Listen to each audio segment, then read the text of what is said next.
فرمائے۔ میرے محترم بزرگ عزیز دوستوں، انسان جب بھی کوئی لفظ زبان سے ادا کرتا ہے اس لفظ کا ایک معنی اور ایک مطلب ہوتا ہے۔ جب بھی کوئی لفظ ہم بولتے ہیں، کوئی بھی لفظ ہو، ہر لفظ کا ایک معنی ایک مطلب ہوتا ہے، اور جب وہ لفظ بولتے ہیں تو لفظ بولنے کے بعد اس لفظ کے تعلق سے ایک خاکہ، ایک تصور ذہن میں آ جاتا ہے۔ جیسے مثال کے طور پر میں آپ کے سامنے بولوں ایک لفظ سورج، جیسے ہی میں سورج بولتا ہوں آپ کے ذہن میں سورج کا تصور آ جاتا ہے، سورج کا خاکہ آپ کے ذہن میں آ جاتا ہے۔ میں کہوں چاند تو چاند کا تصور آپ کے ذہن میں آ جاتا ہے۔ جو بھی لفظ انسان کہتا ہے، میں کہوں مسجد تو مسجد کا ایک تصور، مسجد کا مطلب، مسجد کا معنی، اس کا مفہوم انسان کے ذہن میں وہ لفظ سنتے ہی آ جاتا ہے۔ تو ہر لفظ، دنیا میں لاکھوں، کروڑوں، اربوں، کھربوں الفاظ ہیں، اور ہر لفظ کا کوئی نہ کوئی معنی ہے، مطلب ہے، مفہوم ہے۔ لیکن ایک لفظ ایسا ہے کہ آج تک اس کا معنی، مطلب، مفہوم متعین نہیں کر سکے۔ ایک لفظ ایسا ہے آج تک اس کا مطلب متعین نہیں کر سکتے، آپ متعین نہیں کر سکے۔ سمجھو کیا ہے وہ لفظ جس کا معنی، مطلب متعین نہیں کر سک رہے ہیں؟ ہر لفظ کا معنی اور مطلب ہوتا ہے۔ جیسے میں کہوں مدرسہ، مدرسہ، یہ لفظ سنتے ہی آپ کے ذہن میں ایک خاکہ آ جاتا ہے کہ مدرسہ ایک عمارت کا نام ہے جس میں مہمانان رسول قرآن حدیث پڑھتے ہیں، پڑھنے پڑھانے والے ہوتے ہیں، طلباء ہوتے ہیں۔ ہر لفظ کا کوئی نہ کوئی معنی اور مطلب ہوتا ہے۔ میں کہوں کالج، یونیورسٹی، اسکول، میں کالج کہوں تو کالج کہتے ہی آپ کے ذہن میں ایک خاکہ آ جاتا ہے، اسٹوڈنٹ، پڑھنے والے۔ لیکن ایک لفظ ایسا ہے کہ اس کا معنی اور مطلب معلوم نہیں ہے، معلوم نہیں، کیا مطلب متعین نہیں کر سکے۔ علماء بھی متعین نہیں کر سک رہے ہیں آج، علماء بھی اس کا یہ مطلب، یہ مفہوم بول کر متعین نہیں کر سک رہے ہیں۔ کیا ہے وہ لفظ؟ جاننا چاہیں گے؟ اب جانتے ہیں آپ، پھر بھی میں بتا دوں، وہ لفظ ہے لفظ مسلمان۔ کون سا لفظ؟ مسلمان۔ اس کا معنی کیا، مطلب کیا مفہوم؟ ہر لفظ کا معنی، مطلب، مفہوم موجود ہے۔ کسی لفظ کا اگر معلوم نہیں ہے کہ اس کا معنی کیا، مطلب کیا، معلوم نہیں ہے تو انڈیکس اٹھا کر دیکھیں، ڈکشنری اٹھا کر دیکھیں، ڈکشنری کا سہارا لینے سے معلوم ہو جاتا ہے کہ اس لفظ کا یہ معنی ہے، اس لفظ کا یہ مفہوم ہے بول کر۔ لیکن مسلمان کا مطلب کیا ہے؟ بتا سکتے ہیں آپ مجھے؟ اس مطلب کو دیکھنے کے لیے آپ آج اگر مسلم سماج کو دیکھیں گے، مسلم معاشرے کو دیکھیں گے کہ چلو سمجھتے ہیں مسلمان کس کو کہتے ہیں، تو آپ کو معاشرے میں طرح طرح کے لوگ نظر آئیں گے۔ مسلم معاشرے میں مسلمان سمجھنے کے لیے، لفظ مسلمان کو سمجھنے کے لیے آپ مسلم معاشرے کو دیکھیں گے، مسلم سماج کو دیکھیں گے، تو آپ کو مسلمانوں میں داڑھی والے بھی نظر آئیں گے، بغیر داڑھی والے بھی نظر آئیں گے۔ مسلمان لفظ کو سمجھنے کے لیے آپ مسلم سماج کو دیکھیں گے تو آپ کو اسلامی لباس، شرعی لباس، سنتی لباس والے بھی نظر آئیں گے، اور وہ لوگ بھی ہیں جن کو پسند نہیں ہے، غیروں کے طریقوں پر، غیروں کا لباس میں بھی نظر آئیں گے۔ مسلمان لفظ کو سمجھنے کے لیے آپ مسلم طبقے کو دیکھیں گے تو مسلمانوں میں بہت سی عورتیں آپ کو ایسی نظر آئیں گی جو پردے میں ہیں، باحیا ہیں، برقعے میں ہوتی ہیں، لیکن اسی سماج میں آپ کو وہ بھی نظر آئیں گی جن کے اندر پردہ نہیں ہے، جو اپنے سروں پر اوڑھنی نہیں اوڑھتی، جن کو امی جان حضرت فاطمہ رضی اللہ تعالی عنہا کا برقع پسند نہیں، حضرت زینب کا برقع پسند نہیں، حضرت خدیجہ کا پردہ جن کو پسند نہیں، جن کو صحابیات کے اوڑھنیاں پسند نہیں ہیں، جن کو دنیا میں بے پردہ گھومنے والی بے حیا بے شرم عورتوں کا لباس پسند ہے، اور پھر وہ انہی کے لباس میں بے پردہ بے حیا ہو کر گھومتی پھرتی نظر آئیں گے۔ مسلمان لفظ کو سمجھنے کے لیے کیا کریں گے آپ؟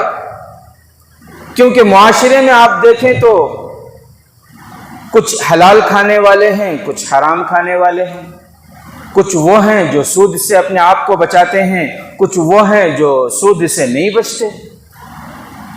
حی علی الصلاح سب کے لیے ہے، حی علی الفلاح سب کے لیے ہے، لیکن آپ دیکھیں گے اس لفظ کو سمجھنے کے لیے کہ حی علی الصلاح حی علی الفلاح سارے مسلمانوں کے لیے ہے، مگر آپ کو نظر آئے گا کہ کچھ ہیں جو نماز کے لیے آ جاتے ہیں، بہت ہیں جو نماز کو نہیں آتے۔ کیسے سمجھیں گے اس لفظ کو کہ مسلمان کا مطلب کیا ہے، مفہوم کیا ہے، اس کا معنی کیا ہے؟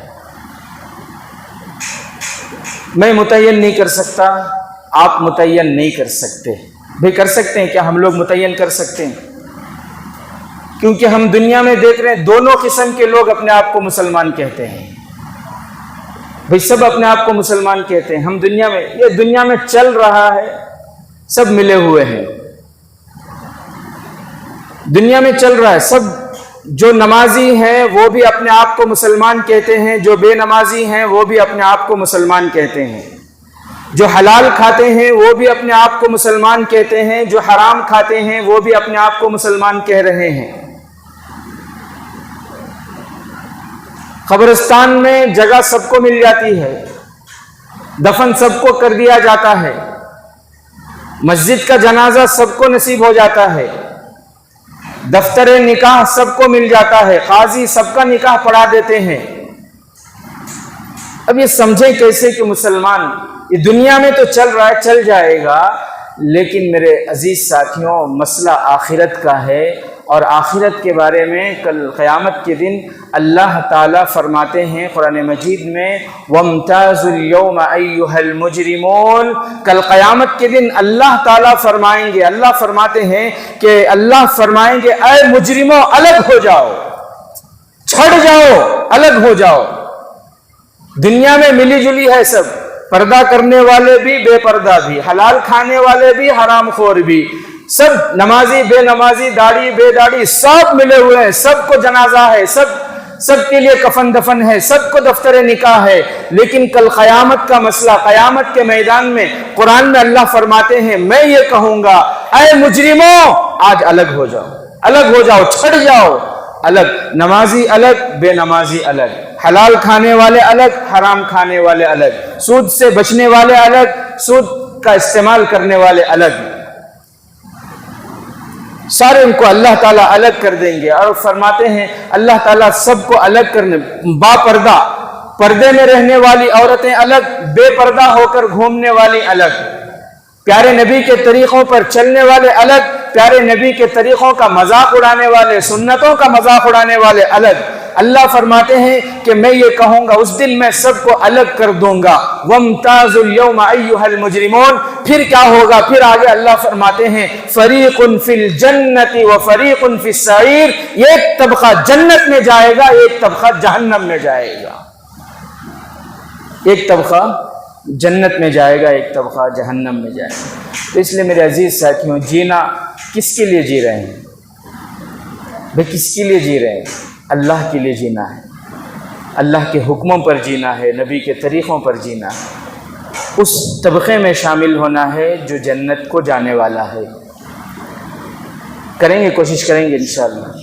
اللہ مجھے آپ کو سب کو عمل کی توفیق عطا فرمائے۔ ایک حدیث میں آپ کو سناؤں میرے عزیز ساتھی، ایک مرتبہ جناب آقا محمد الرسول اللہ صلی اللہ علیہ وسلم صحابہ کے درمیان تھے اور اللہ کے نبی صلی اللہ علیہ وسلم نے صحابہ سے فرمایا کہ ایک وقت آئے گا، ابھی وہ وقت نہیں ہے لیکن ایک وقت آئے گا، ایک زمانہ آئے گا جب باطل طاقتیں، باطل قومیں میری امت پر ایسے ٹوٹ پڑے گی جیسے دسترخوان پر کھانے پینے کی ساری چیزیں جوڑ کر دسترخوان تیار کرنے کے بعد میزبان مہمان کو دعوت دیتا ہے کہ آئیے تشریف لائیے دسترخوان تیار ہے، جس طرح میزبان مہمان کو دعوت دیتا ہے، اس طرح باطل طاقتیں، باطل قوتیں آپس میں ایک دوسرے کو دعوت دیں گے کہ آؤ مسلمانوں کو مارو۔ جب یہ بات اللہ کے نبی صلی اللہ علیہ وسلم صحابہ کے سامنے فرما رہے تھے، صحابہ کون تھے؟ صحابہ اللہ اکبر، ان کا ایمان کیا تھا؟ ان کو یہ بات سمجھ میں نہیں آ رہی تھی، یہ کیسے ہو سکتا ہے؟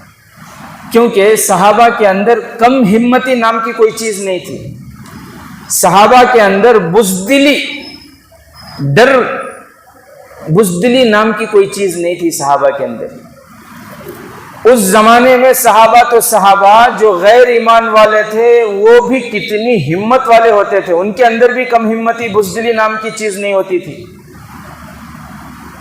آج مال کی محبت کی وجہ سے ہم تو اتنے ڈرپوک ہو گئے ہیں، ہمارے گھر کے بازو، ہمارے گلی میں چند بدماش لڑکے آ رہے ہیں، محلے کی باپردہ معصوم بچیوں کو چھیڑ رہے ہیں، معلوم ہونے کے باوجود اتنی ہمت نہیں کہ ان کو روکیں ہم۔ اتنے جانے دو کسی اور کا معاملہ، ہمارا کیا ہے؟ اتنے ڈرپوک ہو گئے ہم۔ حالانکہ ایمان اور ڈر یہ دونوں چیزیں، بزدلی، ایمان اور بزدلی یہ دونوں ایک ساتھ جمع نہیں ہو سکتی۔ جو مومن ہے وہ باہمت ہوگا۔ ہماری عورتیں سنگا کو جانا چاہ رہی ہیں، ہمارے اندر اتنی ہمت نہیں ہے کہ ہم ان کو دفاع کر سکیں، ہم ان کو سمجھا سکیں کہ یہ حرام ہے اور یہ حرام لقمے گھر کو آئیں گے تو اس کی وجہ سے ہمارا ایمان نہیں، ہماری پوری نسلوں کا ایمان خراب ہو جائے گا، یہ بولنے کی ہمارے اندر ہمت نہیں ہے۔ تو میں آپ کو بتا رہا تھا، صحابہ کے سامنے اللہ کے نبی صلی اللہ علیہ وسلم فرما رہے ہیں کہ ایک وقت آئے گا باطل طاقتیں، باطل قوتیں میری امت پر ایسے ٹوٹ پڑیں گی۔ تو صحابہ کو سمجھ میں نہیں آیا، وہ تو ہمت والے تھے نا صحابہ، بزدلی نام کی کوئی چیز ان کی زندگی میں تھی ہی نہیں۔ جیسے کہ میں نے آپ کو بتایا، صحابہ تو صحابہ غیر۔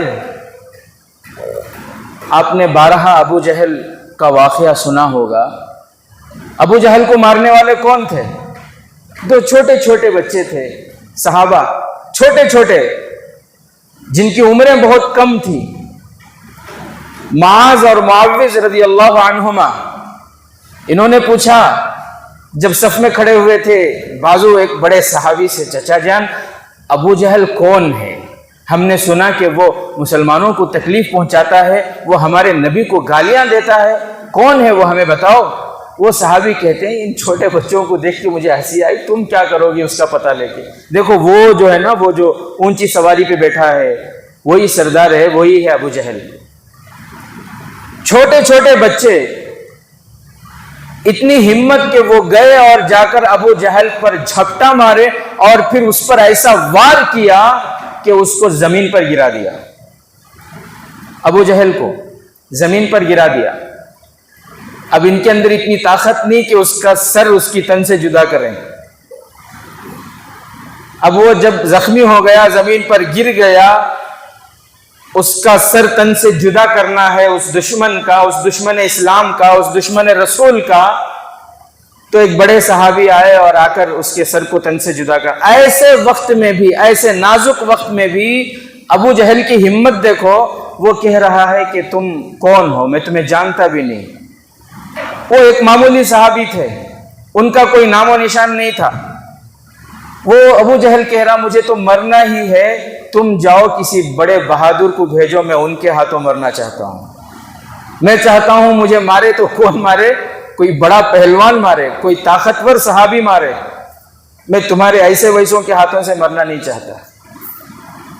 یہ صحابی کو غصہ آیا، انہوں نے تلوار سیدھی کی جب اس کے سر کو تن سے جدا کرنے کے لیے، تو کہنے لگا رکو رکو، ایسے وقت میں بھی نہ اسے اپنی بیوی کی فکر، نہ بچوں کی فکر، نہ ابا کی فکر، نہ امی کی فکر، نہ جائیداد کی فکر، ایسے وقت میں جب جان جا رہی ہے، تڑپ رہا ہے، ایسے وقت میں بھی کہتا ہے اچھا ایک کام کرو، میری گردن کو ذرا نیچے سے، یہاں اوپر سے کاٹنا، ایک دم اوپر سے نہیں، ذرا نیچے سے کاٹنا، تاکہ کٹی ہوئی گردنوں کو جب رکھا جائے تو میری گردن سب سے اونچی رہے،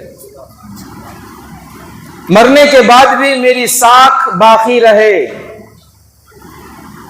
تو ایک غیر ایمان والے کے اندر اتنی ہمت، تو سوچو ایمان والوں میں کتنی ہمت رہی ہوگی اس وقت، ایمان والے کتنے بہادر تھے ہوں گے اس وقت۔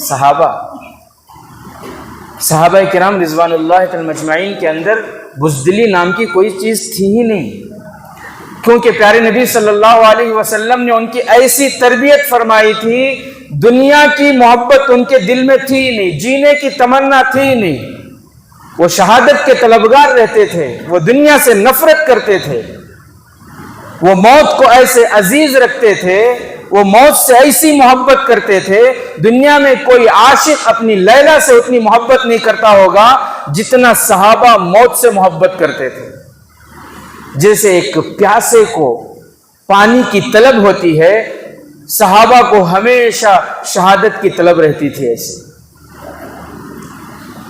تو صحابہ کے سامنے اللہ کے نبی صلی اللہ علیہ وسلم فرما رہے ہیں کہ ایک زمانہ آئے گا، ایک وقت آئے گا، میری امت کا ایسا برا حال ہوگا کہ دوسری باطل طاقتیں میری امت پر ٹوٹ پڑیں گی۔ صحابہ نے پوچھا کہ اللہ کے نبی ایسا کیوں؟ کیا اس وقت مسلمان بہت کم تعداد میں ہوں گے، مسلمان بہت تھوڑے ہوں گے، جس کی وجہ سے دوسرے لوگ ان پر ٹوٹ پڑیں گے، ان پر ظلم کریں گے؟ دوسرے لوگ تھوڑے ہونے کی وجہ سے کیا مسلمان اتنے کم ہو جائیں گے؟ تو اللہ کے نبی صلی اللہ علیہ وسلم نے فرمایا کہ نہیں، بات ایسی نہیں ہے، مسلمان تعداد میں کم نہیں ہوں گے، بلکہ اس وقت جتنے ہیں اس سے لاکھوں کروڑوں درجے زیادہ ہوں گے، مسلمانوں کی تعداد کروڑوں میں ہوگی، لیکن مسلمانوں کی کوئی حیثیت نہیں رہے گی، کوئی مقام نہیں رہے گا، کوئی درجہ نہیں رہے گا۔ پیارے نبی صلی اللہ علیہ وسلم نے جو جملے ارشاد فرمائے، پیارے نبی صلی اللہ علیہ وسلم نے فرمایا کہ مسلمانوں کی حیثیت پانی میں بہنے والے تنکے کی طرح، پانی کا جو کف ہوتا ہے، پانی میں جو جھاگ ہوتی ہے، اس جھاگ کی طرح ہو جائے گی۔ پانی کے کف کی کیا حیثیت ہے؟ پانی میں بہنے والے تنکے کی کیا حیثیت ہوتی ہے؟ کیا اس کے اندر اتنی طاقت ہے کہ وہ پانی کے بہاؤ کا مقابلہ کر سکے؟ اس کے اندر اتنی طاقت نہیں ہوتی کہ وہ پانی کے بہاؤ کا ڈیفنس کر سکے، اس کا مقابلہ کر سکے، وہ اپنی کچھ بات منوا سکے۔ یہ تنکے میں اتنی طاقت نہیں ہوتی۔ آپ نے دیکھا ہوگا کہ پانی اگر اوپر سے گر رہا ہے تو تنکا بھی نیچے کو گر جاتا ہے، پانی سیدھی طرف جا رہا ہے تو تنکا بھی سیدھی طرف، بائیں طرف جا رہا پانی بہ رہا ہے تو تنکا بھی اس کے ساتھ بائیں طرف۔ پانی اگر گندے نالے میں جا کے گر رہا ہے تو تنکا بھی جا کے گندے نالے میں گر جاتا ہے۔ یہ حیثیت ہوگی۔ میرے عزیز ساتھیوں، آج آپ پوری دنیا کے مسلمانوں پر ایک نظر ڈالیے، پوری دنیا کے مسلم حکمرانوں پر ایک نظر ڈالیے، کیا حیثیت ہے، کیا مقام ہے؟ کیا پوری دنیا کے مسلم ممالک میں سے کوئی ایک ملک بھی ایسا ہے جو اپنی طاقت کا مظاہرہ کر سکتا ہو؟ کوئی ایک ملک کا نام آپ بتا دیں جس کے اندر اتنی ہمت ہو کہ وہ اپنی طاقت کا مظاہرہ کریں، جس کے اندر اتنی ہمت ہو کہ وہ دنیا والوں میں اپنی بات کو منوا سکے۔ کیا مسلم ممالک نہیں ہیں؟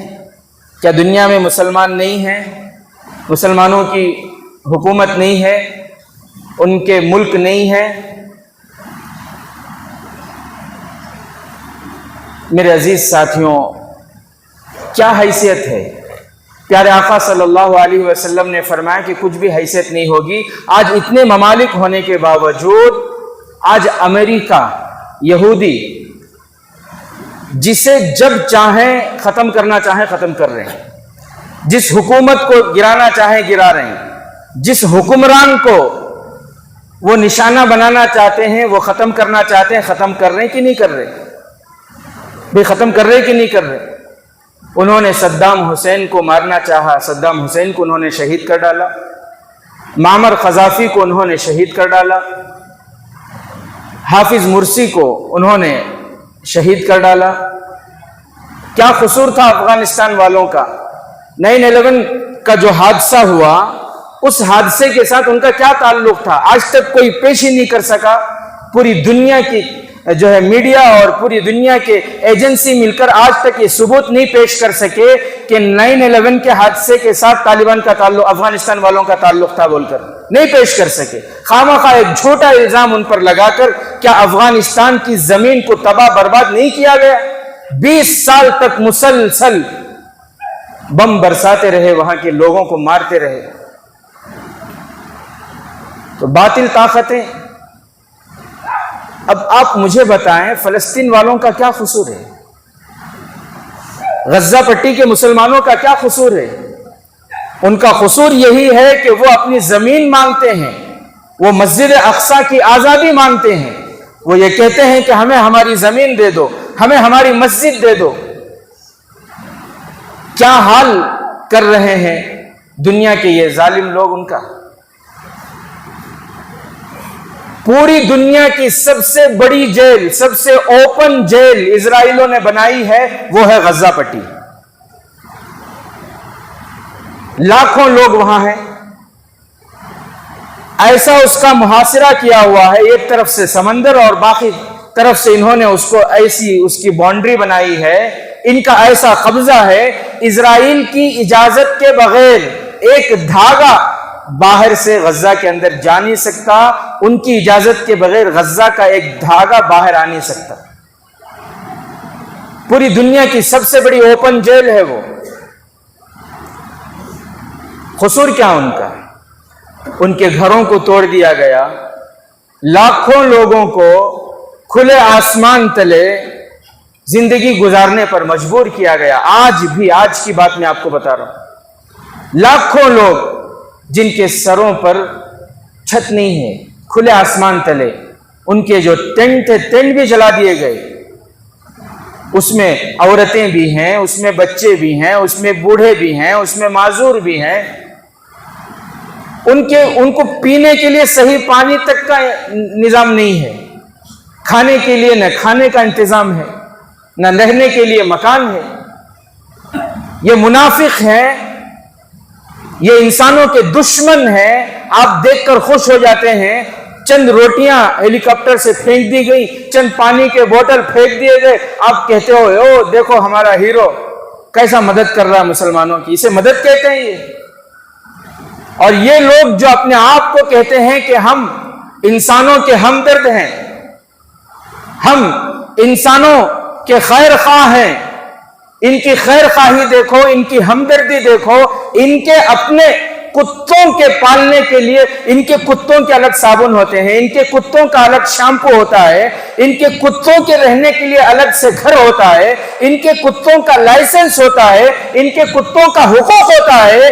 ان بیچاروں کا، غزہ پٹی والوں کا کیا قصور تھا کہ ان پر ایسے بم گرائے جا رہے ہیں، ان کے گھروں کو توڑا جا رہا ہے، انہیں شہید کیا جا رہا ہے؟ صرف یہی قصور کہ وہ اپنی زمین مانگتے ہیں اور مسجد اقصی مانگتے ہیں۔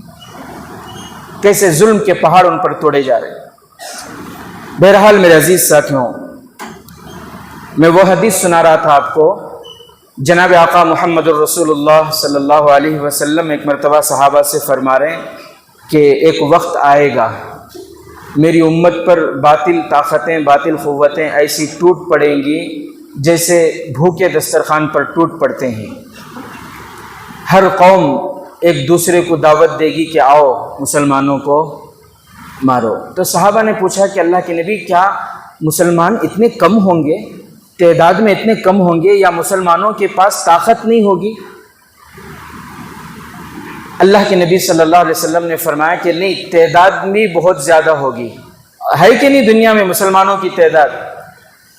آپ ریسرچ کرنے والوں کی تحقیق دیکھیں، پوری دنیا کی جو آبادی ہے اس میں سیکنڈ لارجسٹ، دوسری سب سے بڑی جو آبادی ہے وہ مسلمانوں کی ہے۔ پوری دنیا میں مسلمانوں کی آبادی سب سے دوسرے نمبر پر ہے، تعداد میں کم نہیں ہے۔ کیا طاقت میں کم ہوں گے، قوت میں کم ہوں گے، ہتھیار میں کم ہوں گے؟ نہیں، طاقت و قوت بھی ہوگی۔ طاقت و قوت ہے یا نہیں مسلمانوں کے پاس؟